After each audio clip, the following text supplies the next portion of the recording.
When you create a new book or edit an existing one, you'll notice the KDP Wizard listing dashboard at the top of each page. There are 3 pages in KDP for listing a book: details, content and pricing. You'll notice as you scroll, this dashboard sticks to the top of the page, so it's always there when you need it. This can be disabled in the settings page under general options. Untick the box, hit save and refresh the page to prevent it from sticking to the top of the page. The copy-paste buttons do as you'd expect.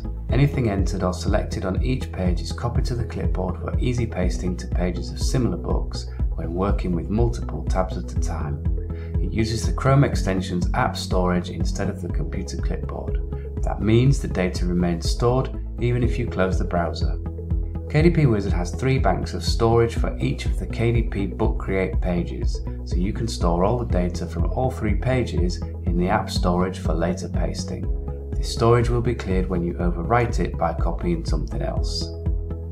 The Populate page from Popup Toggle, if enabled, will load any data from the currently active book in the Popup app for the page you are on.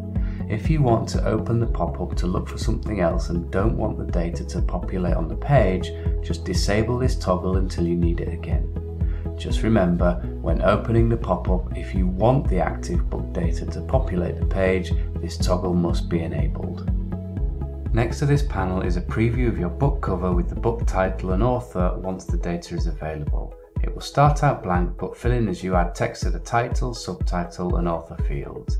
This makes it easy to see which books you are editing when flicking between multiple tabs. Hover over the cover preview to enlarge if required.